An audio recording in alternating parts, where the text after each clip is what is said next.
When you go to any public library, you're likely to see seniors sitting, relaxing, and reading.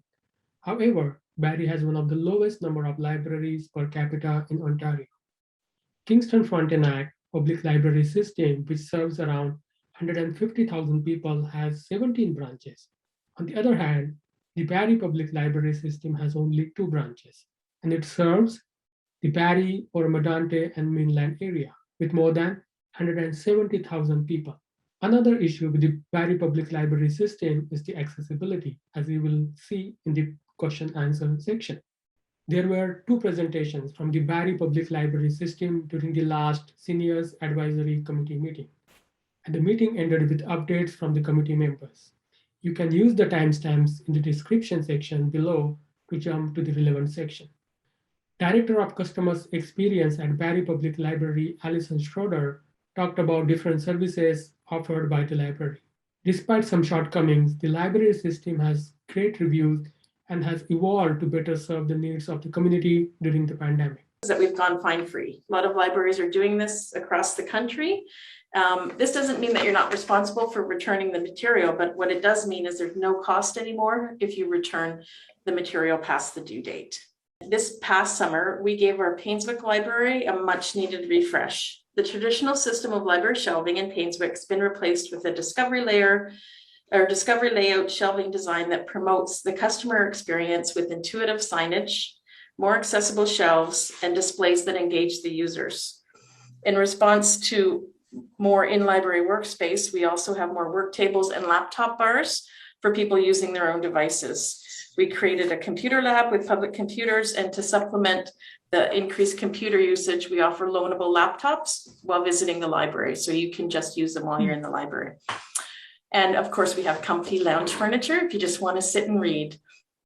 So if you haven't, I don't know if you've been in to see the new setup, but it's really, really nice. So I would encourage everybody to go have a peek and ask the staff to give you a tour as well. They'd be happy to do that. So we've configured both the spaces in both our locations so that visitors can browse our collections easier. I mentioned the Painswick refresh. We've done some moving around downtown as well. And people can use this space to read, learn, visit, and work. And we also are making sure right now that the health and safety of our patrons is a priority, and our staff as well. Another big part of community engagement are library volunteer opportunities. So right now, volunteer opportunities have been limited and in the past few months, but we're beginning to reignite these opportunities, and they include delivering material to homebound patrons, hosting small groups of newcomers in our English conversation circles in our in-person programming, and there's opportunities for teens. I mentioned on the first picture was one of our teen volunteers. Throughout the pandemic, members of our LIT, the Leaders in Training, have also provided book reviews for teens. So that's been really good. It's a volunteer opportunity that's been sustainable. And as more opportunities arise, we're going to post them on our website and our social media channels. But we, of course, have all our physical collections like large print audiobooks, fiction, nonfiction, DVDs, video games, and of course, a huge collection for children, books and DVDs. And learning, as we've mentioned, as I said, is for everyone. We have learning resources that aren't just for students. LinkedIn Learning has modules to learn technology skills such as Microsoft applications and mindfulness courses, yoga courses. You can learn to play the ukulele, and there is speed reading classes as well. I looked that up. So I'm happy to show anybody that wants to see that as well. Another resource that we have is BrainFuse. It's our newest learning resource, and it offers tutoring, live tutoring for elementary to post-secondary students. But there are also adult learning resources. There's practice tests for certification of certain professions, but there's also citizenship practice tests for newcomers, we're quite happy about that. For makers and crafters, we have an online video art and craft subscription to Creative Bug, which they have classes for sewing, painting, all kinds of crafty and maker things. We have programs for teens, kids and adults, and we often have community members that are presenters for adult programs, but we have staff-led DIY maker programs, book chats, and author talks as well. In June, we all know it's Seniors Month, so we have a lot of programs in June. We also have a seniors fair. And the other really big thing that we help with is we know that technology can be a challenge for some. So at the library, we offer many ways to increase digital literacy skills. You can learn online, you can attend a program about technology, ask us in person, you can send an email, phone us.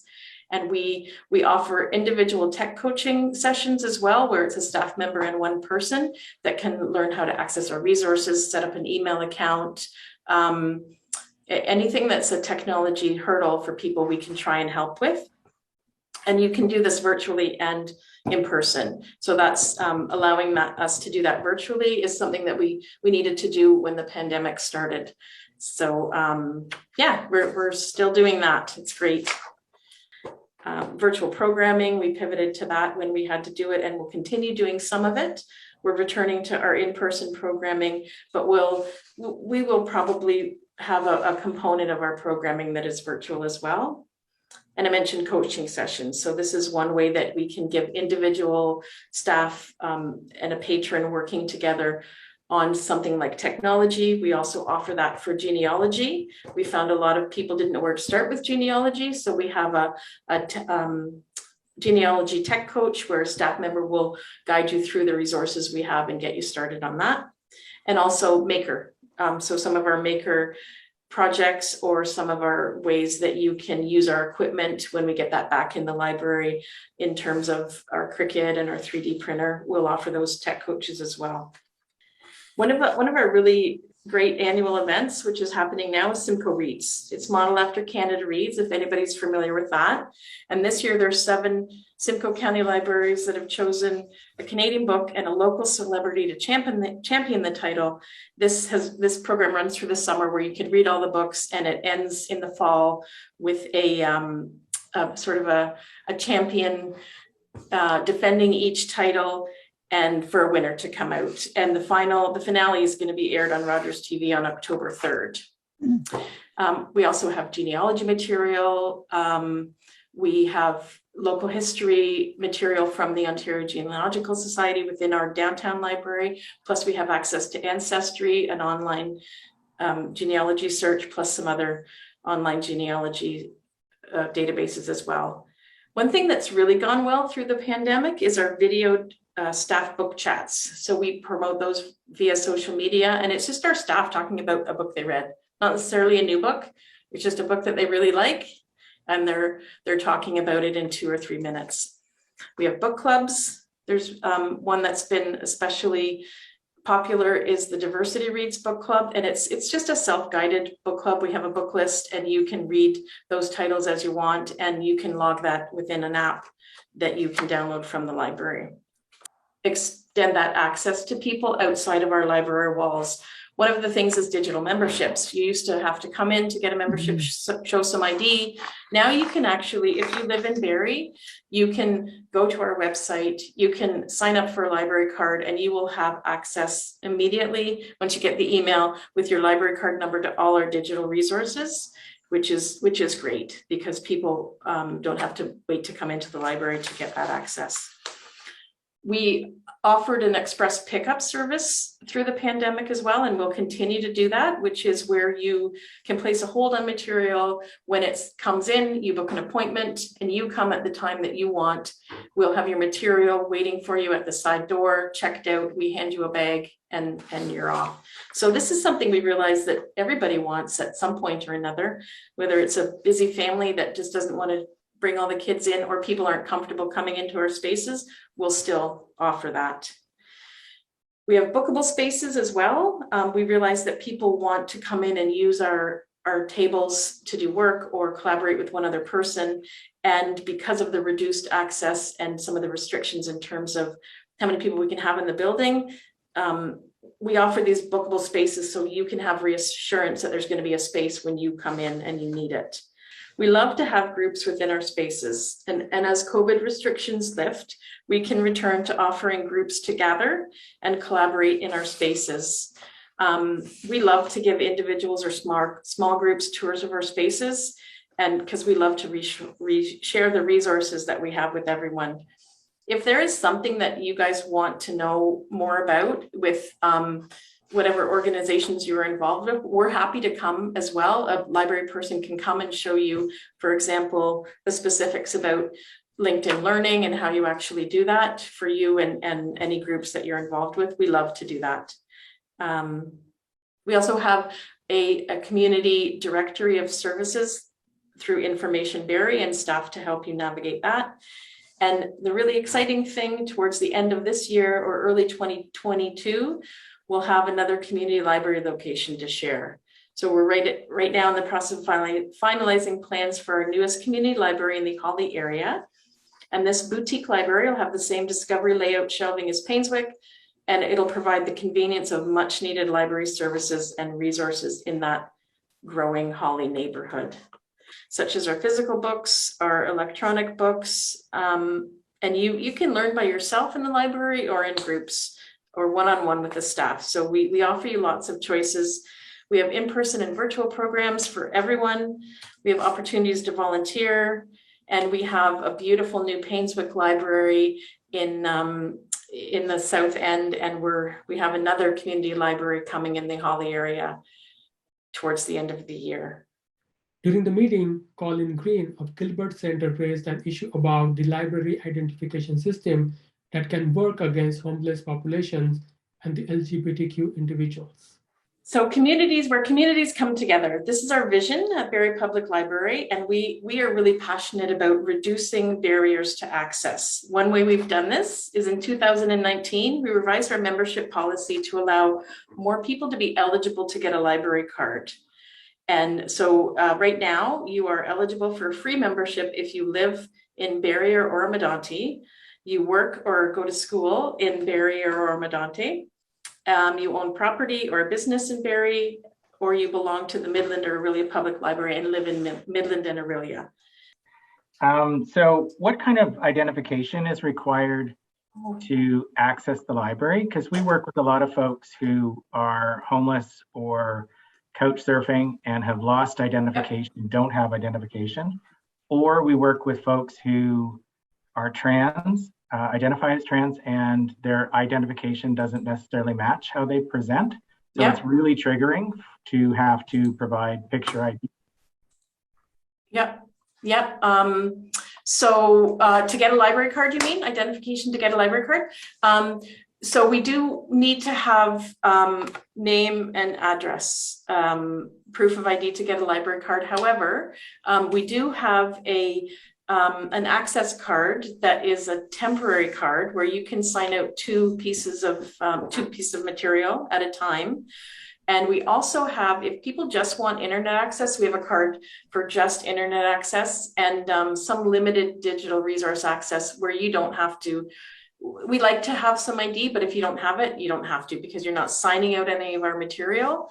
So you don't require it for that. But there is a, we call it an access card, which is designed for temporary residents. We know Barrie is a tourism location. There's some people that are here for the summer. So it's designed for that, or people that just are temporarily staying somewhere. We offer that as well. So we can make it work for people. We want to have people have access. And as I said, we're interested in reducing barriers. Does that answer? Yeah. Are people being asked for the identification, or is that known that they don't necessarily have to provide it? People will be asked for identification. If they don't have it if they just want to use the internet, then they don't require it. But we will figure things out as well. If somebody really needs to have some material from the library, we can figure out how to get that access for them. Can I ask a question? Can someone sponsor somebody? Like if to Colin's question, if somebody doesn't have ID and somebody is there helping them, can they sort of sponsor them?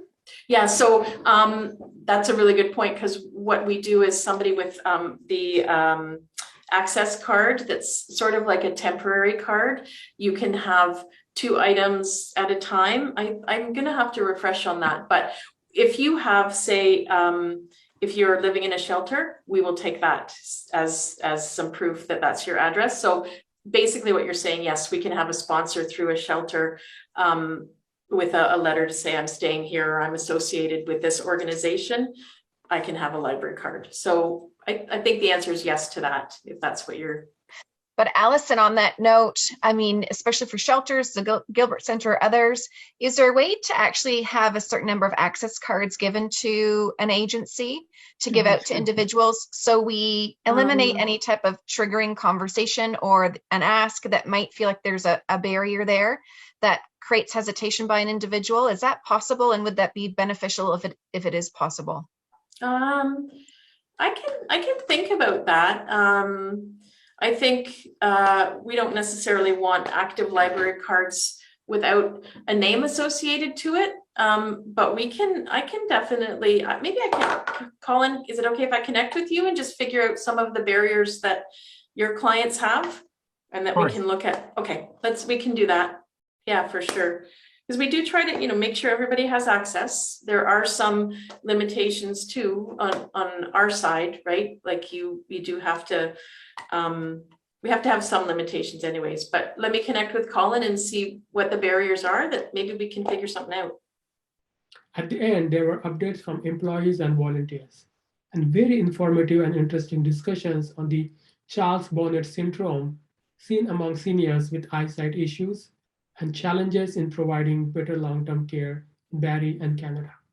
Well, maybe we'll start with Jessica. Jessica, can you tell us what's been going on with the seniors programs and events in your area? Oh, wow. Well, we've had a lot going on. The Parkview 55 Plus Center opened their doors last week on Tuesday. So we are slowly reintroducing programming as we can and as approved. Sort of a soft opening for the first 3 weeks, and then we'll start adding back in some of the higher touch programs like cards and Mahjong and Scrabble and things like that as we continue to navigate best practices and sort of what that looks like. It was a busy week with the addition of the vaccine screening as well, and seems to be rolling out pretty well. What we are doing is any older adults that are coming in that are interested in having their sort of vaccine passport thing laminated, we are doing that for free for them. So we'll shrink it so that it's a little bit smaller. We laminate it and they can take it with them. So far, so good. We're just continuing to navigate that. Senior Centers Without Walls will continue as well. Some further programming coming in November, though it will be not 5 days a week, potentially only 3 days a week, just due to staffing. And then the Art Your Service, which is a membership program that we supply the membership for, and they can access virtual programming through there. So fitness in the morning and some kind of program in the afternoon. All of that is still happening. Understanding that there have been many changes to what we look like, and that sort of the social component is gone at the moment, and that's the hardest part for most of us to grasp, even myself. We are doing our best. We have to pre-register now for programs, and knowing that technology isn't always our friend, even for myself. We are doing our best to assist with registration, keeping the website as up to date as possible and making it user friendly. So if you go on the 55 Plus Center website, the weekly calendar is there, and then I've linked the programs to the actual ActiveNet program so that they don't have to then source it through play.barrie.ca. It just automatically navigates them there to help with registration. So we are doing that. But one of the stats that we could say is, somebody asked us, well, how many screening forms did you do in a day? And so one day we had 35 screening forms, but only 3 of those were completed online. So we are seeing that we are doing a lot of paper screening copies still, which is great. We have it set up on clipboards. They can sit, they can fill it out while they wait in line. We've had numerous new members come out. So people who were not members previously that have come out and now join the 55 Plus Centers, which is amazing. The Allendale 55 Plus Center will remain closed at the moment, and that's just due to space. Here at the Parkview, it's seniors in and out, whereas at Allendale, it's a multitude of individuals from rentals, swimming, fitness, as well as the main hall continues to be utilized for fitness and virtual programming. So when we get to the point where our occupancy for different rooms increases, we will then look to modify our programming and see what our next steps are that way. So yeah, we're pretty busy. I'm just looking at the October calendar as I start to inch back in some programming and what it looks like. The other thing is too, is the City of Barrie, as of September 28th, which is tomorrow, you can start registering for our register programs that we're offering. So you'll see come back some of our 55 plus register fitness programs and such that aren't necessarily within the membership, but are great opportunities like bone builders and chair yoga and Zumba Gold and all those kind of things. And if you've ever seen Heather Stone teach a Zumba Gold class, you would sign up every week because she's absolutely amazing. And I'm so thankful she's back teaching for us. I know she's not here, but I'll give her a shout out anyways. So yeah, so we're just trying to navigate that and the newsletter that you send out, is that? Yep, it's been ongoing the entire time, yep. Updated online, and we have shifted back to ensuring online is updated, but also having paper copies in the centers available. So when the weather cooperates and it's not raining on us, we have them outside because if you come in to pick anything up, you have to submit a COVID screening. So to avoid that, we will put them outside and individuals can pick them up that way. Tuesday, we had our social time, which is kind of like a crafters group. Last week was our first day back. And one of the individuals that came was like, you can't see this, but I have a perma smile on behind this mask because I am just so happy to be here. And she took her mask off and showed me and put it back on. But it was one of the sweetest moments of, she just couldn't wait to get out of her house. So wonderful. It's things like that make opening and the craziness all that much more rewarding.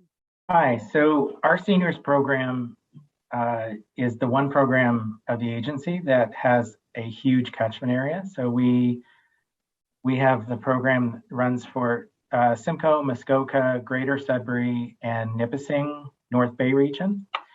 And we have a newsletter that comes out weekly with events. Tonight, there's actually a workshop, a virtual workshop, Aging Bodies, Healthy Minds, and it's about dementia and the aging body. And we run workshops from a queer and trans perspective. There's weekly groups. One is Older Boulder North, which is an online group that is social and support. And then there's another group called Coffee and Chat, which is also online, which is specifically just social. We have some activities going on for International Day of the Older Person on Friday. And we have now that we're not doing in-person programs indoors, but we are trying to offer some stuff outside when we can. So there's a walk this week up in Bracebridge. And for those who don't know what Charles-Bonnet syndrome is, I always like to put a word in. It's hallucinations that people with sight loss have. They're not a sign of mental illness. People don't talk about them. They can be quite debilitating, or they can be very mild. People see things like text on the wall or wallpaper, or they may see floating faces or miniature people or small animals. Those are the most common ones. They may see cartoons, but so stuff like that isn't on there, and it is really important. So for anyone who works with seniors, I just every once in a while like to give you a little information on that, and I'll have more information about an event I'm doing on Charles-Bonnet syndrome with the UK in the next couple of months. That's very interesting. About 1 in 3, yeah, it's about 1 in 3 seniors will have these hallucinations. They can be pretty intricate as well. And sometimes they go away. We used to say on average 18 months, but people have them for years and years and years. And seniors are really afraid to talk about them. Super seniors, the older you get, it's 1 in 3. We think it may be even 1 in 2. We used to say 1 in 5, but the older you get and the longer you're living as a senior and you have sight loss, AMD, any of the 4 most common eye conditions, you may have these hallucinations. Just keep in mind they're not related to mental health issues, but they can be impacting enough that you may develop anxiety.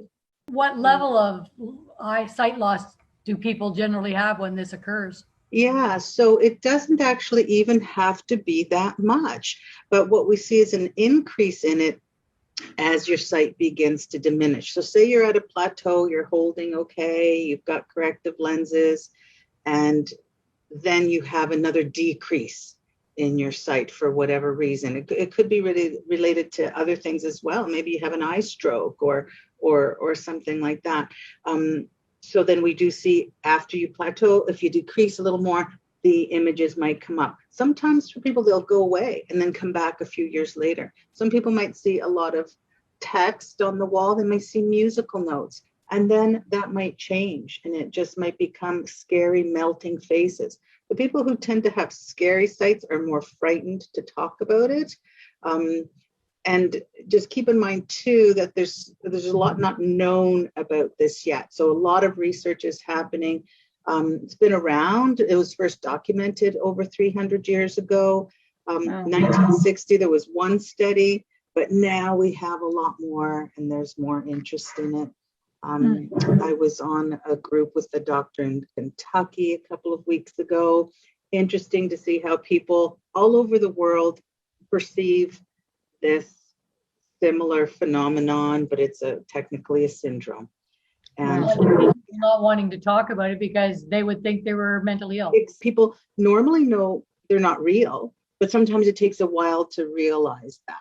And so you process it for a few months. You don't tell anyone. Sometimes you don't tell people for years. Wow. And yeah. Well, I know my husband has little white specks, and even that is very scary. Like, yeah. So these are not, sometimes people think they're life threatening. They're not life threatening, but they can be life affecting. You could trip on something thinking, oh, there's some scaffolding in the store suddenly, and that it's not there. So sometimes people isolate themselves and, they don't, you're talking to someone and all of a sudden you're not paying attention because you're watching some sort of cartoon, or you might say, oh, there was one example. Someone came to visit their grandparent and these two girls and said, and who are these lovely gentlemen with you? Well, there were no gentlemen with them. It was just them, right? So you can actually, it takes you a moment sometimes to realize they're not real. I'm a community member too, and unfortunately my last year has been spent taking care of my mom, who is declining, so hasn't had opportunity to get out or do too much, but I'm certainly learning a lot about what there isn't available in the healthcare system.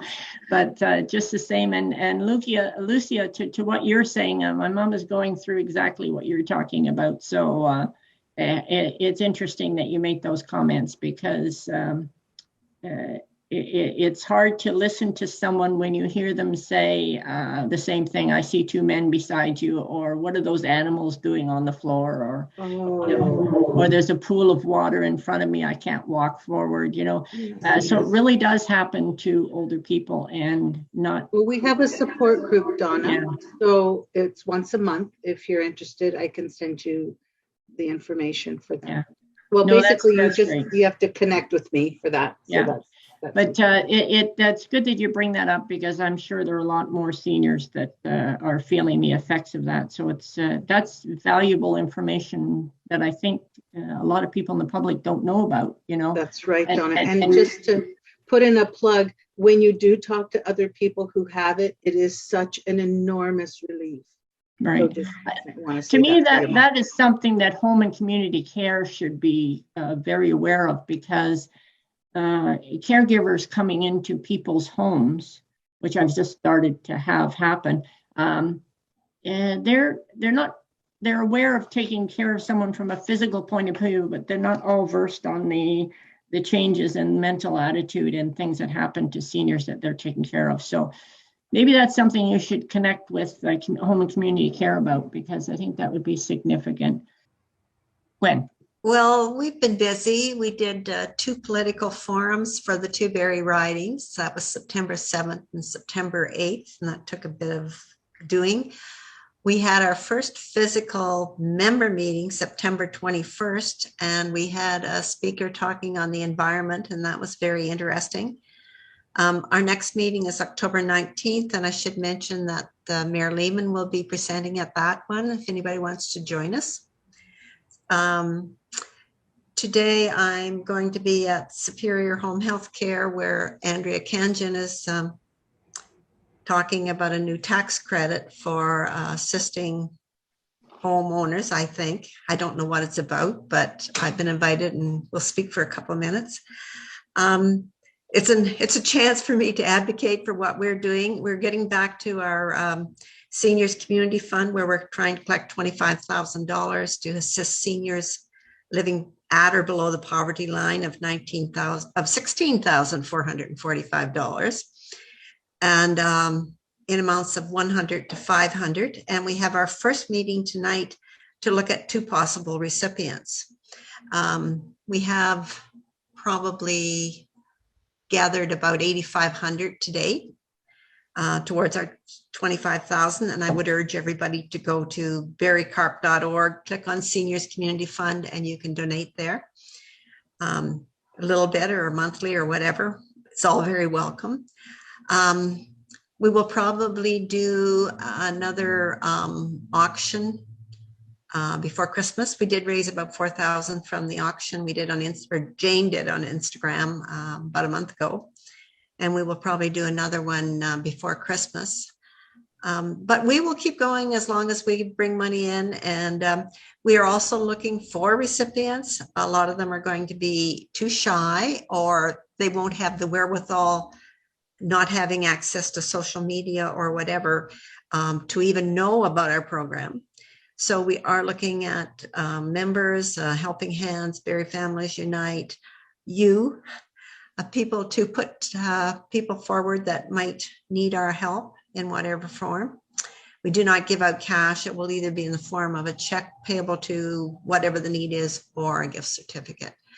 Did anybody hear about the home in Allendale where the residents are paying $5,000 a month and not getting food or clean beds or whatever? And I wondered if anybody knew what was happening there.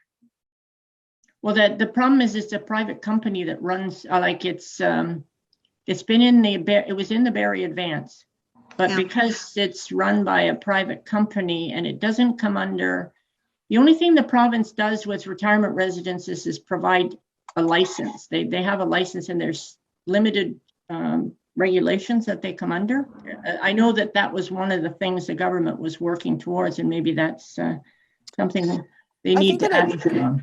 Yeah, and, go ahead. I don't want to speak out of turn because I don't have any insights, but I also think that they're in general, and that sort of workforce at the moment, that they're very, very, very short-staffed, and they're having quite difficulties finding staff. And from individuals that I know that work in different retirement homes in different positions, and there's just a lot going on right now. And if someone's looking for a job and they have that PSW, or they don't, but they haven't want to work in that industry, then I totally recommend that they apply and they speak to them, because I think that every home is doing the best that they can at the moment, but I think there was more to it than just what the story was there, because I read that as well. It was like, holy moly. And it is a hard industry to work in, so a lot of people really don't, when they get into it, find it too hard. So I think you're absolutely right, Jessica, but thanks for the comment, Gwen. Donna, if I could just add to Jessica's comment, I was on a meeting where it was discussed, and apparently it had a change in management, which actually led to quite a bit of confusion. And even though they're saying the short staff piece, they don't have any job postings on their website. So I think if this is an issue, it would behoove you to do that. Yeah. But the reports are very true. Companies need to pay better. Yeah.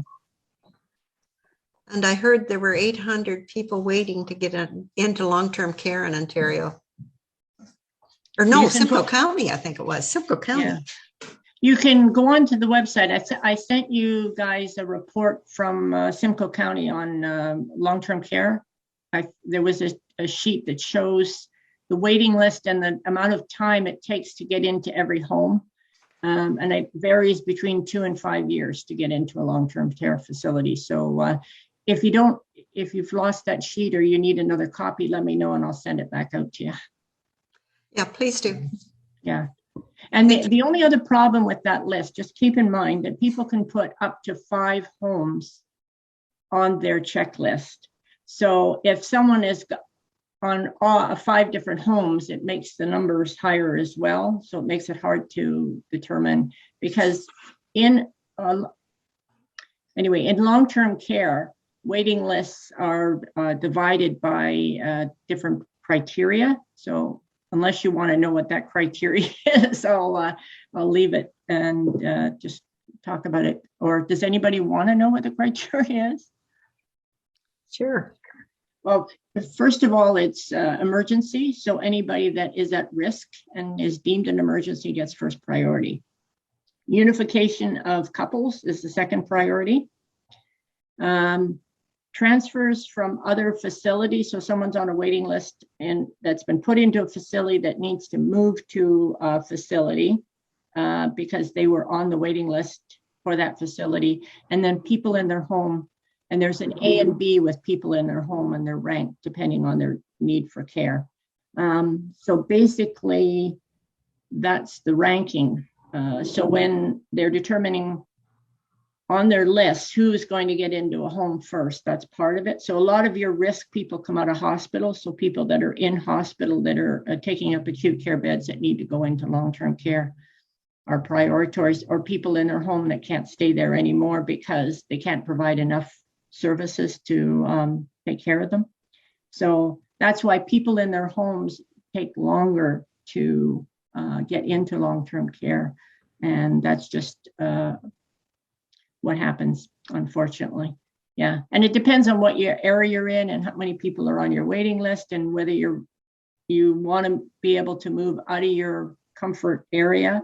And all of those factors come into it too. But pretty difficult situation out there right now.